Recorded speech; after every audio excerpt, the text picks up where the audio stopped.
ሰላም ጤና ይስጥልኝ ውድ ቤተሰቦች እንዴት ናችሁ? ደህና ናችሁ ወይ? እኔ ደህና ነኝ። ዛሬ በጣም የገረመኝ ነገር ትክክለኛ የሆዴን የተናገረች ሰው ብትኖር ሀዊ ናት ማለት ነው።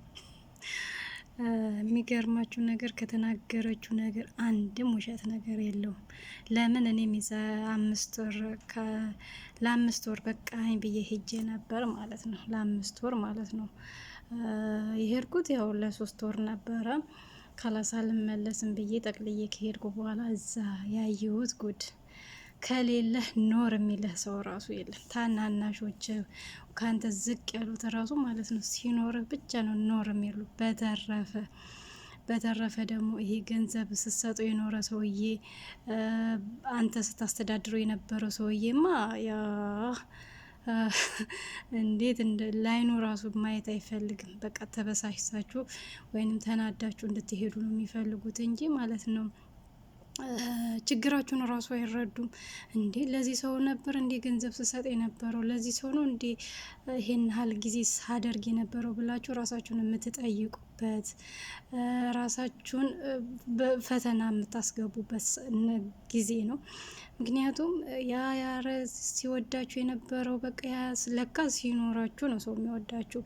ይሄ ደግሞ ይቆርጣሉ። ትክክል ቦርጫቸው ማለት ነው። አብሶ ወንዶቹም ብትሉ ሴቶቹ ቦርጫቸው ማለት ነው። አረብ ሀገር እንኳን እንደዚህ አይነት ቦርጭ የለም ነው የምትሉት። እየተበላ ቀን በቀን ስጋ ዶሮ እየተበላ ራሱ ኢትዮጵያ ያለ ቦርጭ ያለ ሰውነት ማለት ነው። እዚህ አረብ ሀገር እንደሱ አይነት ሰውነት የለም። ምክንያቱም ይበላሉ፣ ይጠጣሉ፣ የፈለጉበት ይዝናናሉ።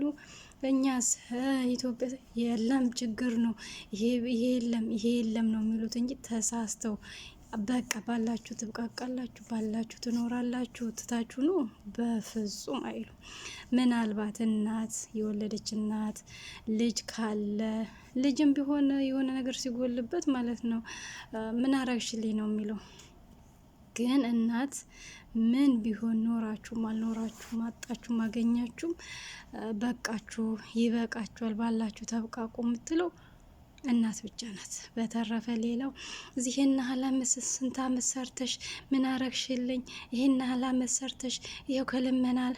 እንደውም ቁስል ታውቃላችሁ፣ የጭንቅላት ቁስል የአይምሮ ቁስል ነው የሚሆንባቸው። ቤት ደግሞ እውነቷን ነው። ቤት ከሌላችሁ ወደ ኢትዮጵያ ፊታችሁን አታዞሩ። እንደነገርኳችሁ እኔ ለ5 ወር ሄጄ ቤት የለኝም። የቤት ኪራይ ማለት ነው ወሩ እንዴት አድርጋ ወሯ እንደምትፈጥን ራሱ አታውቁም። ወሯ ስትደርስ ያለ ሰቀቀን ቤት ክራይ፣ ሱቅ ክራይ፣ ስራ ራሱ ለመስራት ከፈለጋችሁ ሱቅ ክራይ፣ ቤት ክራይ ከሆነ በጣም ከባድ ችግር ቢኖር ይሄ ነው። በተረፈ ሌላ ችግር የለውም። ትኖራላችሁ እንዳለችሁ በአቅማችሁ ትኖራላችሁ። የግዴታ ከሌ ይሄን ኖሯል ብላችሁ ራሳችሁን መስዋዕት የምትከፍቱበት ወይንም ደግሞ ራሳችሁን ለምን ከከሌ እኩል አልኖርኩም ብላችሁ ራሳችሁን ካወዳደራችሁ አትኖሩም። ካላወዳደራችሁ ግን እንደ ቤታችሁ እንደ አቅማችሁ ግን ዝንጥ ብላችሁ ትኖራላችሁ። ግን ዋናው ለሰው ልጅ አብሶ ለአረብ ሀገር ላለች ሴት ኢትዮጵያ ምንድነው ቤት መጠለያ፣ ከቻለች ደግሞ የምትንቀሳቀስበት ነገር ካለ ፏ ብላችሁ ከሀብታም እኩል ነው የምትኖሩት እላችኋለሁ።